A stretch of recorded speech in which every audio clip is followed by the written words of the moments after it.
Good morning, Pastor Tyrone P. Jones, Church for the City, Yuma, Arizona. Tragically, in the span of a few days, 5 shootings across the U.S. have resulted in 11 dead and 29 injured.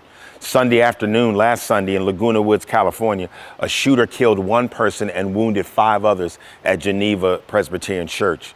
Late last Friday night, a series of 3 shootings occurred outside of the Milwaukee Bucks home arena following their Game 6 loss to the Boston Celtics.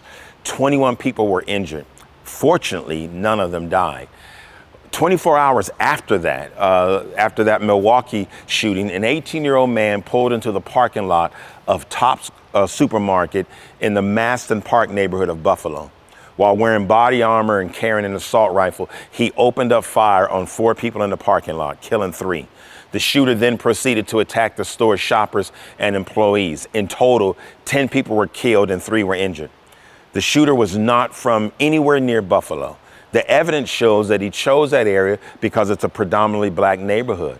It appears, according to the Buffalo police commissioner, the shooter had been in town at least the day before, and that he had likely come here to scope out the area, to do a little reconnaissance, just to see who was in that area.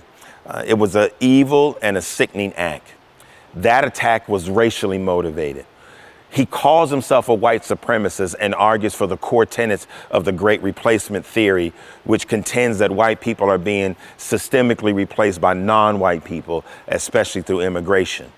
The targeted murder of people because of their skin color and the shooter's disturbed understanding of society is just purely evil. I wish I could blame all of this on the worldly, secular, evil people, but I can't with a clear conscience. Even among professing Christians, we see some ill-targeted rhetoric and attacks. One reason the church has lost much of its prophetic voice in our culture today is that we're compromised our standards of faith to make room for unbiblical beliefs. Christian nationalism, for example, has led many people to see the gospel as a political tool rather than the path of salvation. At the same time, denominations that have compromised biblical truth on the issues of sexuality and the sanctity of life for the sake of appearing more loving and compassionate have also lost their voice by preaching a message that is not in the name or in the truth of Christ. True Christians are to love others in spite of their contrary beliefs, and are to be compelled by that same love to speak the truth convincingly, that the wayward lost person can come out of the darkness into the glorious light of Christ.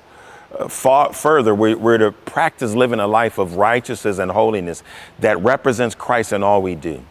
We're to allow the Word and the Holy Spirit to bear fruit in our life that draws others to the blessed life that we enjoy, rather than the confused, frightening, anxious, dark life that they experience.